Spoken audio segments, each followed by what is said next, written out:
අද දවසේ අපි ඔබට කතා කරන්නේ මෑත කාලයේ විවිධ විදිහට විවිධ වෛද්‍යවරු සහ වෛද්‍යවරියන් විශාල වශයෙන්ම අත් බෙහෙත් ගැන කතා කරනවා. ඉතින් ඇත්තටම දීර්ඝ කාලයක් තිස්සේ මහසෙන්නරණ වෙදමෙදුරින් අපි ඔබට අත් බෙහෙත් ගැන සහ බෙහෙත් ඖෂධ ගැන විශාල වශයෙන්ම දැනුම ලබා දෙනවා. ඉතින් අද දවසේදී අපි දැනුම දෙන්න බලාපොරොත්තු වෙනවා දියවැඩියාව කියන රෝගී තත්ත්වය සම්බන්ධයෙන්. දැන් ගොඩක් වෙලාවට මේ රෝගී තත්ත්වය කුඩා ළමුන්ට සහ වැඩිහිටි පිරිසට ඉතාම අධිකව තියෙන දෙයක් තමයි මේ දියවැඩියාව කියලා කියන්නේ. දැන් ගොඩක් වෙලාවට ගන්න ආහාර පාන වෙන්න පුළුවන්.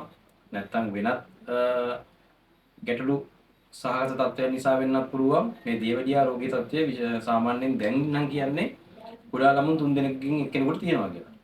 ඉතින් ගෙදරදී ඔබ අපට තියෙන මේ පරිසරය තුලින් මේ දියවැඩියාව කියන රෝගී තත්ත්වය යම්කිසි මට්ටමකින් පාලනය කරගන්න හැකියාවක් ලැබෙනවා නම් ඔබට වෙනත් වෛද්‍ය ක්‍රමවල තියෙන බෙහෙත් ඖෂධ වලට යොමු වෙන්න තියෙන ඉඩ කඩ අඩු වෙනවා. ඉතින් ඇත්තටම දැන් සාමාන්‍යයෙන් අනුරාධපුරයේ ගත්තාම මේ අනුරාධපුරයේ ප්‍රදේශයේ ජීවත් වෙන පුද්ගලයන්ට ගැළපෙන විදිහට තමයි ඒ ප්‍රදේශය තුළ නිර්මාණය වෙන බෙහෙත් ඖෂධ පැලෑටි නිර්මාණය වෙන්නේ.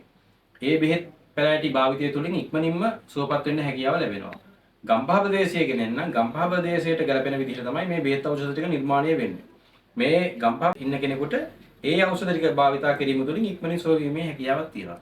හැබැයි අද දවසේදී අපි මේ දියවැඩියාව කියන රෝගී තත්ත්වය සුව කරගන්න සහ මේකේ වැඩි ප්‍රමාණයක් තියෙනවා 300 ගණන් වලට 400 ගණන් වලට වගේ ගිහිලා තියෙනවා නම් ඉක්මනින්ම මේ මට්ටම අඩු කරගන්න ජීවිත කාලෙම ඔබට දියවැඩියා රෝගයෙන් අයින් වෙන්නත් ඔබට අපි අත් බෙහෙත් වර්ග කීපයක් ලබා දෙනවා. මේ අත් බෙහෙත් වර්ග පාවිච්චි කරන ගමන් අපිට කතා බහ කරලා අවශ්‍ය බෙහෙත් ප්‍රතිකාරයක් තියෙනවා නම් ඒ ටික ලබා ගන්න. දැන් අපි ඉස්සෙල්ලාම අපි කතා කරනවා දැන් මේ මාගාව තියෙනවා මේක හැමෝම දකින්න ඇති ගොඩක් වෙලාවට මේක සාමාන්‍යයෙන් ඕනම තැනක හැදෙන දෙයක්. ගොඩක් වෙලාවට පාරවල් අයින් වෙලා දකින්නවා. ඊට අමතරව වියලි කලාපය තුල දකින්නවා. ඊට අමතරව සාමාන්‍ය මේ ලඳු කැලෑවල මේ දේ තියෙනවා.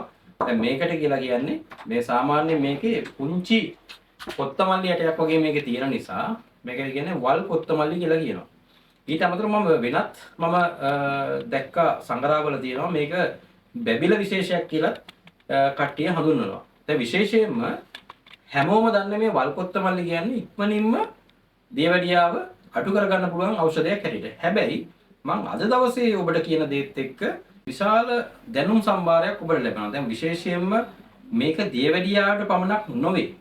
අවුරුදු 40න් පසුව, අවුරුදු 50න් පසුව ඔබට හැදෙන තදබල ලෙස ශරීරයේ අප්‍රාණික වීම, ඊට අමතරව ශරීරයේ තෙහෙට්ටු ගතිය, ඇඟ වෙවුලන ගතිය, ඊට අමතරව මේ අත් සහ කකුල් වල තියෙන හිරිවැටීම් සම්පූර්ණයෙන්ම සුව කරගන්න පුළුවන් මේ වල්කොත්තමල්ලි කියන ශාකය තම්බා බීමෙන්. ඉතින් මේක සාමාන්‍යයෙන් දින දෙකකට සැරයක් වගේ තම්බලා බලනවා නම් විශේෂයෙන් හොඳයි.